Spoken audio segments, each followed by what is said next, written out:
I have been a recruiter for almost 20 years, and in that time, I have sat in a hell of a lot of job interviews, and the same types of questions get asked in pretty much all of them. So I thought I'd pull together this video, which are 10 of the most common job interviews and the best way to answer them.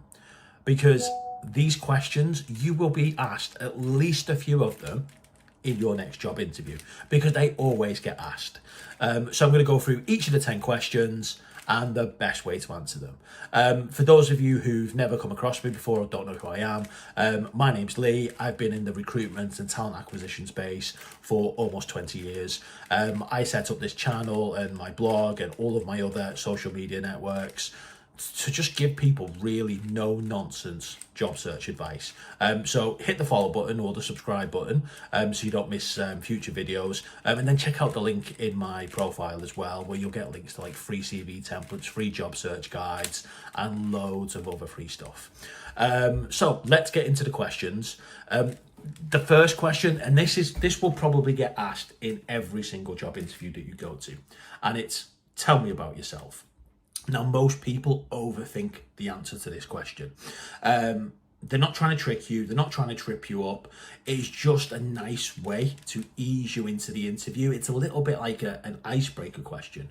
Now, the biggest mistake that most people make is they overthink it and they end up speaking for way too long. Literally, all the interviewer is looking for in this question is just a very quick summary of who you are, what you've done, what you've achieved, and a little bit of personal information never hurts either. And really, it should only last about 2 minutes. If you start rambling on and start trying to sell your skills and sell your experience, you're just going to lose the room. You don't need to sell your skills and sell your experience. They already know about that because they've read your CV. It's just an icebreaker question. So as an example, this is how I would answer that question. I've been in recruitment for almost 20 years. I left uni, wasn't really sure what I wanted to do, so I fell into agency recruitment. I did that for about 18 months, 2 years. I was pretty good at it, but I just really didn't enjoy the business development side of it. So I left. I went on, I did a few different types of recruitment marketing roles, and then I went on to co-found a recruitment technology business, where we raised over £1 million in funding. We scaled the business, and it was doing really, really well. But then my daughter was born and my priorities changed. I realised that the life of an entrepreneur wasn't for me, and I'd always fancied a move in-house. You know, an in-house recruitment role was an itch I really needed to scratch. So I moved in-house. Since moving in-house, I've built recruitment teams, I've led recruitment teams all over the world, and I am still really as geeky and love TA and recruitment as much as I did back then. Outside of work, I've got 2 kids. They keep me pretty busy. And I've got 2 cats. One's called Elsa and one's called Anna. That's what happens when you let your 3-year-old daughter name your cats. And that's pretty much how I would answer that question. It's just a very short icebreaker question to ease you into the interview. But it also sets you up for the interviewers to ask follow-up questions. So they might want to ask me more about the business that I started, or they might want to ask me more about my agency days, or they may want to ask me more about the recruitment teams that I've built and led over the years, or they may ask me what I love most about TA. I'm setting them up to ask me more questions.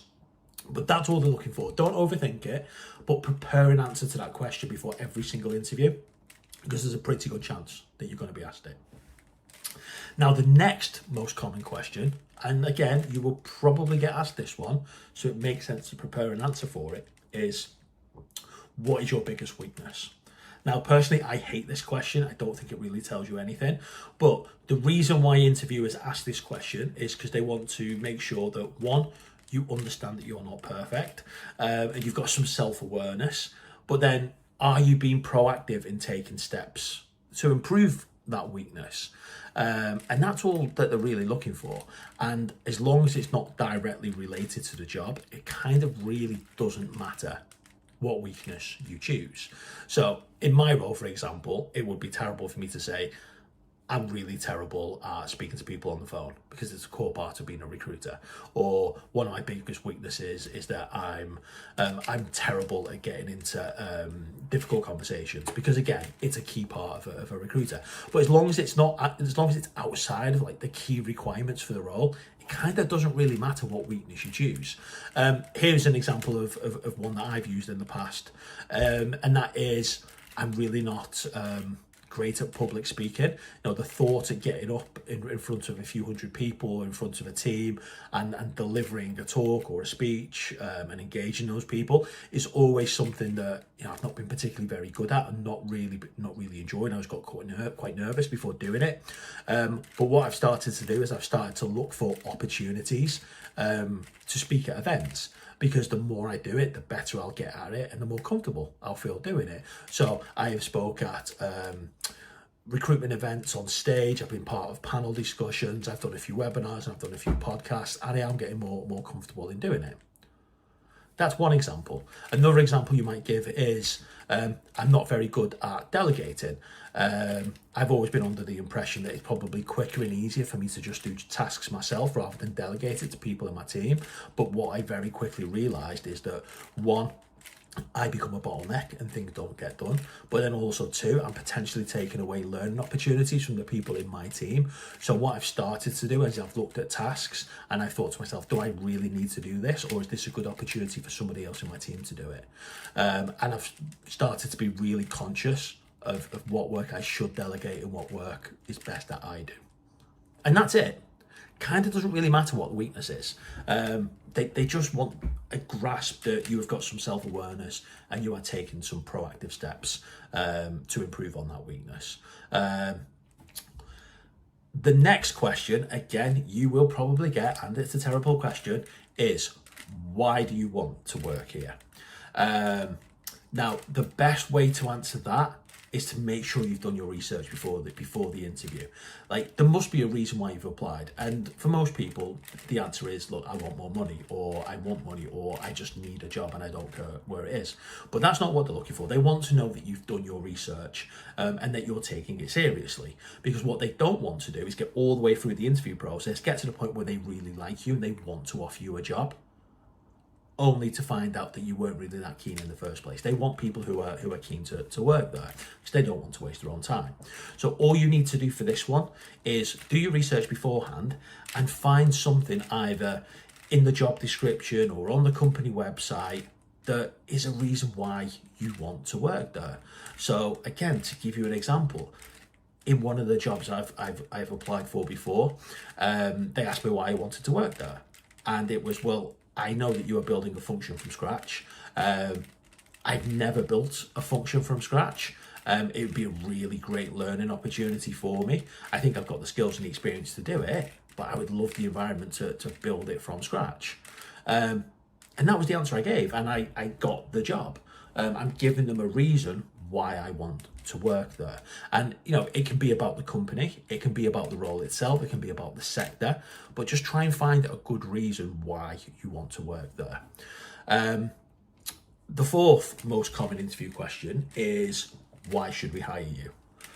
Now, again, I don't think this is a great interview question, but the way I would answer that one is, again, look through the job description, look through the company website and the careers website, and find out what is important to them and what experience and skills you've got that will help them improve the thing that they're trying to improve or solve the problem that they're trying to solve.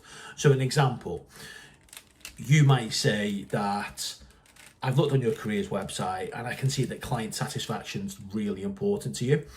In my previous role, I increased client satisfaction scores from 62% to 89%. And this is what I did to do it. So when they're asking, why should we hire you? Tell them the reason why they should hire you, i.e. this is important to you and I'm good at this, but then some evidence to back it up, ideally with numbers. And that's all you need to do to answer that why should we hire you question. And there's loads of different variations of how you can answer it. But go in, again, as part of your research, go and look in the job description. go and look on the careers website and find out what problems that they are trying to solve. Because ultimately, that's why companies hire people, to solve problems for them or to do things for them. So try and find that thing that you're really good at, and you can evidence in numbers that you have achieved something really, really good in that space, and use that in the answer to why should we hire you. So the next one, number 5 in the most common interview questions, is how do you perform under pressure? Now, you can't just say, I thrive under pressure. You have to give an example. So it might be that in the past there has been a particular project that had either a very demanding client, or you didn't have much resource or much budget, or you had a really difficult stakeholder, or you were up against the clock with some really tight deadlines. What the interviewer wants to know is what you did in that environment and what was the outcome. They don't just want to know that you thrive under pressure or you excel under pressure. They want an example. So always give an example, and that goes for most interview questions, is always give an example of how you have acted in that situation in the past, because it gives them a good idea that that is how you handle those types of situations. Number 6, describe a difficult situation at work and how you approached it. Now, try and think of an example that is relevant to the role that you're applying for. So if you are applying for a sales role, don't give an example about a time when you managed a really difficult customer. You want to give them an example that's relevant to sales. Likewise, if I got asked this question and they asked me to describe a difficult situation at work and how I handled it, I wouldn't really start talking about something that wasn't related to my day job as a recruiter. I would give examples about difficult stakeholders that I've worked with, what solutions I came up with, what I did, and what the outcome was. So again, if you're applying for like a customer service type role, think about a time when you helped solve a problem for a customer, you gave them great service. Why did you do it that way, and what was the outcome? That's what they're looking for. They want to understand what you did, why you did it that way, and what the outcome was. The next question, it doesn't get asked as often as it used to do, but it is still one of the most common interview questions. It's, where do you see yourself in 5 years? Now, the reason they ask this question is they want to gauge your ambition. They kind of want to understand your career path, the stuff that you want to do, what you're interested in. Now, the mistake a lot of people make is they'll say something like, I want to be promoted, or, hopefully, I'll have your job, or I'll be the head of the department. Don't make it about positions and climbing that ladder. Make it more about wanting to excel in a particular field, or becoming an expert, or learning more about a particular field or a particular sector. It might be, I want to become an expert in X, Y, and Z. Or I want to learn more about ABC, but obviously make sure it's relevant to the role. Then the next question, which you will probably get asked, is what are your salary expectations? Now, the mistake that most people make here is they say, my current salary is X and I'm looking for Y. You don't need to tell them your current salary. It's completely irrelevant. There are 2 ways you can answer this question. The first way is you've done your research beforehand and you know what the average salary is for the type of role that you're interviewing for. So you've done your research, you know that the average salary for the role you're applying for is 50k. So you would just answer, my salary expectations are 50k. Another way to answer this question, and it depends on how confident you are and how experienced you are in negotiating salary, is when they ask you what your salary expectations are, you reply with, what is the salary banding for the role? Now, they might come back to you and say the banding for the role is between 50k and 70k, depending on experience. You then ask another question. What is the difference between someone who is earning 50k and someone who earns 70k? What are the difference in skills and experience from the top earners to the people at the lower end of the band? Then the interviewer should start telling you, all the different skills and experience and attributes of someone who earns towards the upper end of that salary banding. Now, as they're talking, if you realise that all the things they're talking about are actually up towards the upper end of that scale, then that's what your salary expectation should be. Even if you originally went in thinking you were looking for 55, if they start describing all of the things that you can do, and it's towards the top end of that band, then that is the salary that you should state as your expectations. It may be way more than you were initially looking for, but if you have got the skills and experience that they are willing to pay for, then that is your number. So it might turn out that after they've reeled it all off, you think to yourself, right, you know what, I've not got all of those things, but I've got most of them. My salary expectations are 65k, and that 65k would be the answer that you give. Don't oversell yourself, don't undersell yourself, but then also never turn up to a job interview without knowing the salary range for the role beforehand. You should have been asked this question when you very first spoke to a recruiter, or you very first spoke to somebody at the company before you've turned up for an interview. But regardless of whatever stage you get asked that question, choose one of those two ways to answer it. The next question that you will probably get asked is, why are you looking to leave your current role? Now, never ever badmouth your current employer or your previous employer. It's just not professional. And it's a little bit like going on a first date and then spending the next 5 or 10 minutes just slacking off your ex. It never lands well. You just never talk badly about somebody, whether that's an old boss or an old employer. Just be professional. Talk about your desire to grow or to develop a new challenge. A good example might be, I've really learned a lot where I've been. I'm so thankful for the time I spent there, but I'm looking to broaden my experience in another sector or another environment or a bigger type of company or whatever that might be, but obviously make it relevant to the role. And this final question you will get asked in every single job interview that you go through. And it's normally at the end of the interview when they say, do you have any questions for us? Now, the mistake that most people make here is they try and ask clever questions to impress the interviewer. At this stage in the process, the interviewer has probably already made up their mind whether they're going to progress or not. This part is an opportunity for you to find out, is this role for me? If I get offered this job, do I want to take it? And there's loads of different types of questions you can ask. Don't ask really generic and vague questions like, what's the culture like here? Try and be more specific. Ask questions like, why do you enjoy working here? What do you think is the biggest challenge of working here? But you can also ask the behavioural questions as well. Tell me about the last person in your team that got promoted, because you will find out, is there an opportunity to get promoted here? Is there an opportunity for self-development and improvement? Or you could ask them, tell me about the best performer in your team. And the answer they give you will tell you a lot about what they like to work for as a manager. If they say, Lee is my best performer because he's always the first one in, he's always the last one to leave, he's available at the weekends if I need him, he's available pretty much 24/7, then that pretty much tells you that it's a type of culture where you're going to get no work-life balance. Whereas if they said, look, I'd say Lee's probably our highest performer. He's not afraid to try new things.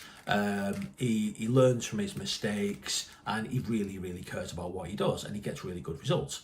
That tells you that it's an environment where you will learn things, and you've got the freedom to fail, and you won't get a kick in every time you make a mistake. So that's a good question to ask as well. So always make sure you have a couple of good questions to ask towards the interview. And it's fine if you've not prepared those questions beforehand, because some of them might be picked up on in the process. So listen out for what the interviewer is saying about certain things and use that to find out more about something that they've said earlier on in the interview. One, it shows that you were listening, you were paying attention. But two, it might be something you want to find out more about. But remember, that last stage is to find out more about whether you want the job, should you get offered it or not. They are the 10 most common interview questions. You will probably be asked at least 4 or 5 of them in every single job interview that you go to. So it makes sense to prepare examples and prepare the answers to those questions. If you've enjoyed this video, there's a lot more of it coming. Do hit the subscribe button if you haven't already. Check out the links at my profile. I've got free CV templates, free job search guides. Follow me on other platforms. All of the links are there. I'll pop it in the first comment as well. But yeah, for more no-nonsense job search advice, do hit the subscribe button. Cheers.